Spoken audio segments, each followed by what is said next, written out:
yun, to fully understand area moment method, bibigay pa ako ng dalawa pang example, pero involving simple supported beam naman na siya ngayon. So, yung unang two sample problems natin is involving cantilever. So, ngayon, punta naman tayo sa simply supported beams. So, let's have an example. Yan. Example number 3, compute the midspan value of EI, a deflection for the beam shown in the figure. Hint. May hint na dyan. Draw the M diagram by parts, starting from midspan towards the end. Also, take advantage of symmetry to note that the tangent drawn to the elastic curve at midspan is horizontal. So, ayan.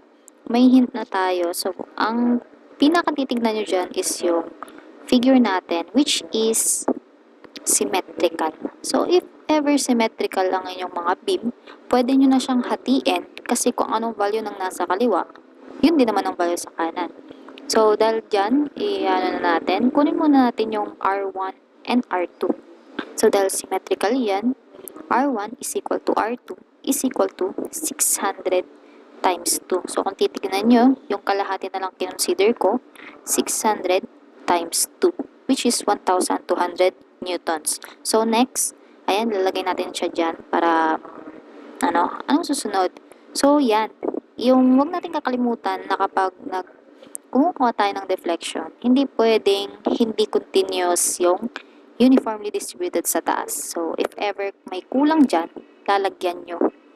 At pag ninagdagan niya ng downward uniformly distributed load, magdadagdag din kayo ng upward distributed load, which has the same value. So, kapag 600 Newton, 600 Newton din yung idadagdag nyo. So, ganon. Maliwanag na yan, ha? Ilang beses na natin inulit yan. So, let's proceed. Ito naman, yan yung ating deflection. So, dyan natin makikita yung deflection natin na hinahanap. So, next, ito naman yung tangent at A over B. Ito yung tangent na, ano tawag doon? Basta yung measurement of tangent. Diyan siya makikita. Yan. So, kung titignan nyo dito is pantay yung tangent of A over B sa deflection mismo. So, equal lang sila. Next, yan. Lagay natin. So, start natin saan tayo maglalagay ng moment center. So, ang sinasabi ko nga sa inyo, i-check nyo lagi kung tama ba yung paglalagyan nyo ng moment center. So, i-try natin kung dito. Kung dito natin nalalagay yung moment center, tandaan nyo na dahil ang gusto lang natin is kalahati ang i-consider, kapag nag-moment center ka dito, mamamali ka na agad. Kasi nga, kapag nag-moment center ka dyan, lahat ng nandoon sa beam mo, syempre kasama. Hindi mo naputol eh. So, dito lang siya. Kapag dito siya, mag-moment center, sasama mo yung buo. So, dun pa lang nahirapan ka na. Humaba yung equation mo. So, kapag dito ka nag-umpisa sa moment center sa mismong gitna, which is midspan value naman yung hinahanapan natin. So, dito ako mag-moment. Although meron kang nito, at least, dito, nag-stop ka na. Hindi mo na i-consider yung nandito sa kanang part. So, dito tayo mag-moment center sa B. Ayan. So, ang muna natin isi-solve is yung reaction 1. So, R1 is 1,200 times 2 plus 1 is 3. So, that is 3,000. 2.5 pala. It's not 2 plus 1. So, kalahati lang pala ng 1 dito. So, 2.5.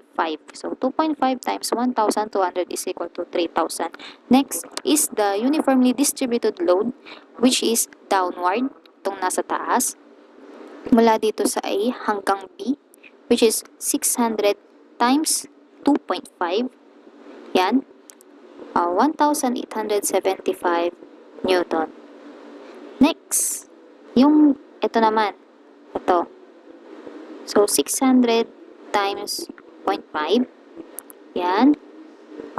Porkit, tanda nyo So, ulitin ko 600 times 2.5 times kalahati ng 2.5. Ito yon 1,875. Next, 600 times 0.5 times kalahati ng 0.5, 75.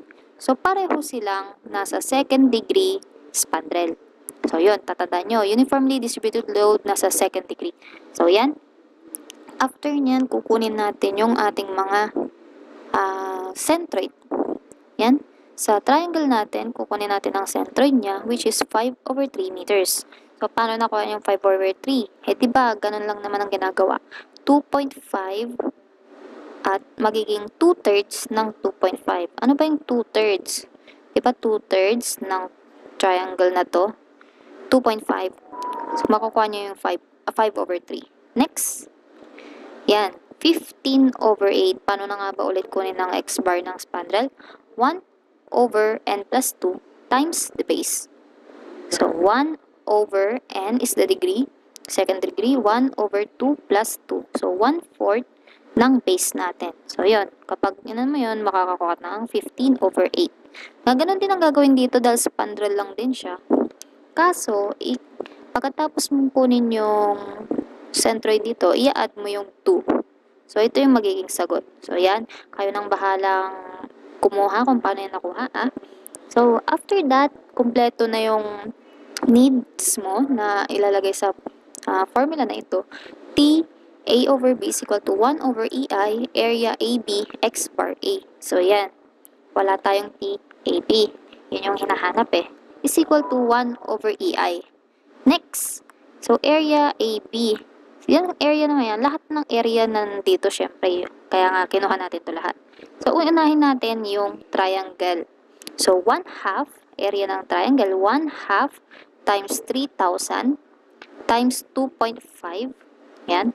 Times the centroid sa x bar niya, which is 5/3. Yan.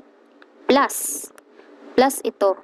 Ito maliit. So, 1/3 times 0.5 times 75, parang 1/2 base times height, diba? 0.5 times 75 times x bar, which is 19/8. Tapos, itong negative dito. Minus nyo yung 1875 times 2.5, 1/3. So, check nyo ha. Hindi yan triangle, spandrel yan. So, 1/3 times 15/8. So, calculating and simplifying it further, makakakuha kayo ng sagot na T A over B is equal to 3350/EI. So, EI deflection at midspan, yan, makakakuha kayo ng sagot na simplifying it further pala, it will give you the final answer of 3,350 Newton meter cube. So, that is your final answer. So, yan, madali lang siya. Basta makuha nyo yung tamang figure, tamang approach, tamang moment center, tamang x-bar. Tuloy-tuloy na kayo. Siyempre, ang pinaka, din sa lahat, is tama yung reaction na makuha nyo. Tama ba? So, yan. Puputulin ko muna dito kasi mahaba yung isa. Yun yung pinakamahaba. So, see you sa next part, sa last part, which is example number 4. Ayan. Bye.